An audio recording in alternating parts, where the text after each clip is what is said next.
तालुक्यामध्ये बोगस डॉक्टरांचा जो भंडाफोड यवत पोलिसांनी केलाय, दौंड तालुक्यामध्ये अनेक ठिकाणी बोगस डॉक्टर असल्याची शक्यता वर्तवली जाते। या सर्व आता प्रकारामध्ये एक बोगस डॉक्टर यवत पोलिसांच्या हाती लागलेला आहे। खूप दिवसापासून यवत परिसरामध्ये त्याचं जाळं पसरलं होतं आणि या जाळं पसरल्यानंतर तो येथील नागरिकांना उपचार देत होता। उपचार देत असताना काही मेडिसिन असेल, काही इंजेक्शन्स असेल, ते देखील देत असल्याचं देखील निदर्शनास आलं। या सर्व घटनेमध्ये येथील काही डॉक्टर आहेत शिरसे म्हणून, यांनी या संदर्भात यवत पोलीस ठाण्यामध्ये तक्रार दिली। त्या तक्रारीनंतर त्या बोगस डॉक्टरला पकडण्यात आलं। त्या ओमप्रकाश बन्सीलाल सुवर्णकर याला अटक करण्यात आली। अटक करण्यात आल्यानंतर यवत पोलिसांनी आता या संदर्भात अजून कोणी याच्यामध्ये सामील आहेत का याचा देखील आता सखोल तपास सुरू केलेला आहे।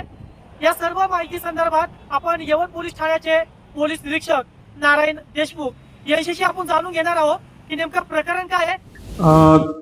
दिनांक 27 मे 2026 रोजी यवत पोलीस ठाणे हद्दीतील खामगाव पोलीस प्राथमिक आरोग्य केंद्र खामगाव येथील डॉक्टर श्री आशिष शिरसे यांना खामगाव परिसरात एक बोगस डॉक्टर बाहेरून येऊन वैद्यकीय उपचार करत असल्याची माहिती प्राप्त झाली। त्या अनुषंगाने त्यांनी पोलीस यंत्रणेला इन्फॉर्मेशन देऊन पथक घेऊन त्या ठिकाणी छापा टाकला असता इसमनामे ओमप्रकाश बन्सीलाल स्वर्णकार हा मूळचा राजस्थानचा रहिवासी असून हा सध्या वापी गुजरात येथे राहतो। हा ठराविक कालावधीनंतर या परिसरात येऊन त्या ठिकाणी वैद्यकीय उपचार देण्याचं काम करत आहे असं निष्पन्न झालेलं आहे। याच्याकडे कोणतीही वैद्यकीय उपचार करण्याची डिग्री नसल्याचं पडताळणीत उघडकीस आल्यामुळे डॉक्टर आशिष शिरसे यांनी दिलेल्या तक्रारीवरून मेडिकल प्रॅक्टिशनर्स ॲक्टच्या अंतर्गत त्याचप्रमाणे भारतीय न्याय संहितेच्या अंतर्गत गुन्हा नोंद करण्यात आलेला आहे। यात ओमप्रकाश बन्सीलाल स्वर्णकार याला अटक करण्यात आलेला आहे।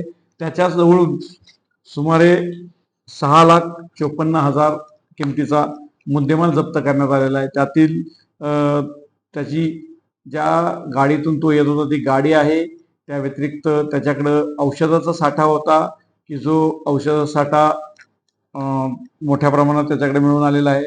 तो त्यानं कुठून आणला, त्याचबरोबर हा व्यवसाय तो काय करत होता, बेकायदेशीरित्या करण्याचा त्याचा उद्देश काय, त्याचप्रमाणे त्याच्याकडून काय यापूर्वी उपचारादरम्यान कोणाला काय हानी झालेली आहे काय, या अनुषंगाने तपास चालू आहे।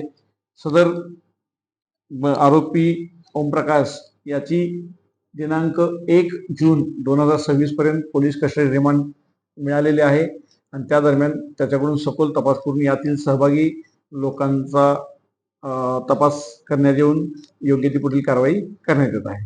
तुम्ही लोकांना काय आवाहन कराल? पोलीस विभागातर्फे लोकांना एकच आव्हान आहे की आपल्या परिसरात सरकारी दवाखाने आहेत, त्याचप्रमाणे जे रुग्णालय आहेत तिथे उपचार घ्यावेत। त्याचबरोबर असे बाहेरून येणारे अनोळखी कोणाच्या तरी सांगण्यावरून उपचार ह्या जीवाशी घातक ठरणाऱ्या उपचार पद्धती आहेत त्या कृपया टाळाव्यात आणि योग्य मान्यताप्राप्त आणि पदवीप्राप्त अशा व्यक्ती किंवा दवाखान्यातूनच आपण उपचार घ्यावेत, जेणेकरून स्वतःच्या जीवाशी कोणी खेळू नये।